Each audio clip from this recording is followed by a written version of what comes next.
को स्वागत में आइए। नेशनल कॉन्फ्रेंस के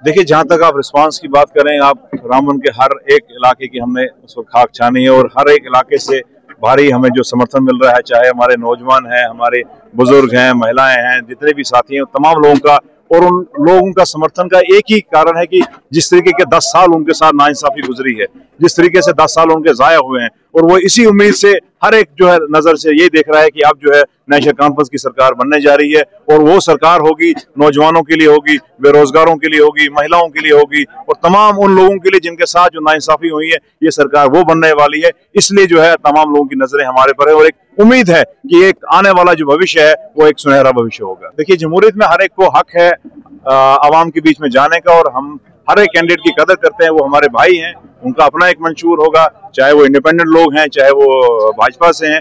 तो हमारा किसी के साथ कोई जाती डिफरेंसेस तो है नहीं। ये एक आइडियोलॉजी की जंग है, एक तो मुद्दों की जंग है। हम अपने मुद्दों को लेके जा रहे हैं, हमारी जो अपना एजेंडा है हम वो लेके जा रहे हैं कि हम विकास की बात कर रहे हैं, हम रोजगार की बात कर रहे हैं, हम डेली वेजेस की बात कर रहे हैं, हम यूथ की बात कर रहे हैं कि जिस यूथ को जो है 10 साल से कोई रोजगार नहीं मिला है, हम वो लोग जो ओवरेज हो चुके हैं, हम उनकी बात कर रहे हैं, हम डेली वेजेस की बात कर रहे हैं, हम एसपीओज की बात कर रहे हैं, आंगनवाड़ी जो वर्कर्स हैं, जो आशा वर्कर्स हैं, उन सब लोगों की बात कर रहे हैं जिन लोगों के साथ नाइंसाफी हुई। हमारे मुद्दे उन्हीं तक सीमित है। आप चाहे पढ़ाई हो, शिक्षा हो, हेल्थ सेक्टर हो, जहां जहां बिल्कुल पूरा 10 साल जो है जाया हुआ है, हमारा मुद्दा सिर्फ उसी तरफ है। बाकी हमारी किसी की जाती लड़ाई तो मेरी है। अब रक्षा मंत्री जी ने क्या देख के किधर क्या, अगर उन्होंने कोई टेंट अगर देखा होगा, अच्छा जिस साहिवान में उन्होंने बेहतरीन लाखों का टेंट लगाया था, वो तरक्की हो सकती है, तो वो मुझे नहीं मालूम है उन्होंने किस नजरिए से और किस चश्मे से जो है उन्होंने डेवलपमेंट देखी। हाँ, अगर उनको इंटीरियर में लाया होता, यहाँ लाया होता कि परनौत में जब पस्सी आई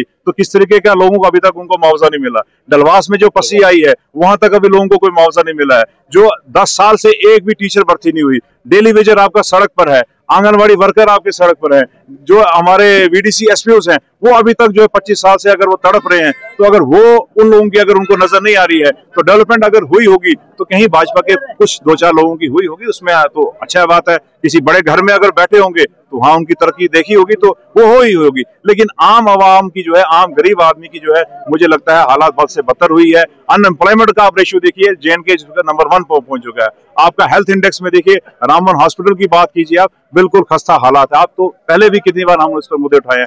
आपका एक पुल अभी तक रामबन को कनेक्ट नहीं कर पाया है। अब कितने सारे इश्यूज हैं जरा रामबन, आप रोड इंफ्रास्ट्रक्चर देखिए, कहीं भी जो 1 इंच जो है 2014 के बाद इन्होंने बढ़ाई नहीं है। PMGSY वहीं का वहीं ठप कर दिया है। नाबार्ड में जो है फंडिंग नहीं है, या तो कहीं आपको लैंड इशू आ जाता है, कहीं फॉरेस्ट क्लियरेंस का इशू है। तो इतने सारे इश्यूज पर इन्होंने कभी कोई बात की नहीं है, तो मुझे लगता नहीं कि क्या देख के वो कह रहे हैं कि डेवलपमेंट हो गई है। सिंपल यही अपील है कि आप सोचिए, जांचिए, परखिए। जमहूरियत में हमेशा जो है तहकीकात करके जो है हमेशा वोट करना चाहिए। जमहूरियत में सिर्फ भावना पर आके जो है, इमोशंस पे आके अगर आप वोट करेंगे तो आपके साथ छल हो सकता है। तो मेरा यही उनसे अपील है अपने वोटर से, चाहे नौजवान साथी हैं, बुजुर्ग हैं, माताएं बहनें, कि आप जांचिए, परखिए, उनका अगला रिकॉर्ड देखिए, ट्रैक रिकॉर्ड देखिए कि किस मुद्दे पर जो है किस कैंडिडेट ने कितनी बार जो है वो रोशनी की, कितनी बार वो स्ट्रगल किया, कितना फाइट किया है, और कौन सरकार जो है आपके मुद्दे को हल करने जा रही है। क्या भाजपा की सरकार आने वाली है? नहीं आने वाली है। क्या कोई आजाद उम्मीदवार सरकार बना सकता है? नहीं बना सकता है।